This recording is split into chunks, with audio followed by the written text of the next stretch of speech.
Today I'm going to show you how to reset the default password on your AVM system.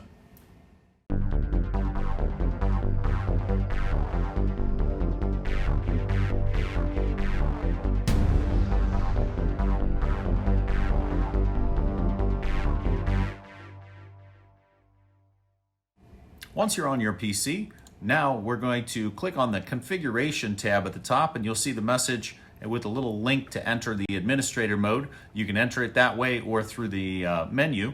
On the top left-hand side, we're going to click on the box and select the server that we want to actually edit.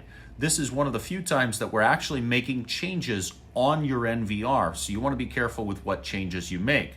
Once you've selected that server, we're going to click on User List on the left-hand side, and then we can go ahead and enter in the password that you want to change it to, or if you want to change the username and password, you can do that as well.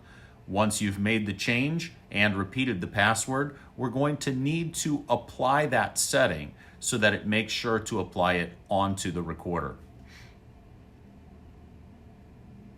Once we've clicked to apply that setting, if we go back to the live mode, now it's going to, instead of showing us the live cameras as it did before, it'll show us a message, as you can see there, saying that it's trying to connect to the server, but access denied. Access denied message always means bad username or password, which in this case, we actually caused it. So of course we're expecting it to have a bad username or password right now.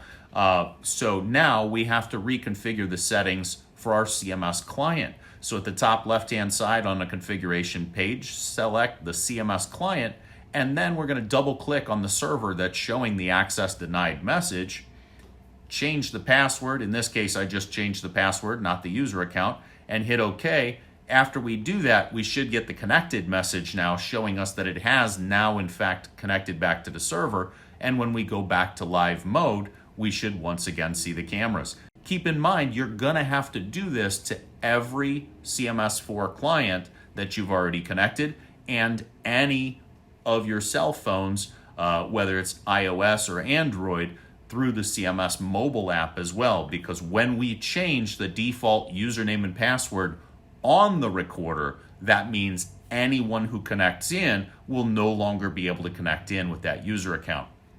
Last pro tip, don't forget your username and password. Both the username and password are case sensitive, so you need to remember that. If you don't, you're not going to be able to get into the settings to set up new user accounts. If you get in that bind, make sure and contact us, and we will try to help you get that set. But even uninstalling and reinstalling the software isn't going to get you back in. So keep your password safe, make sure you've got it, and don't leave it at the defaults, please.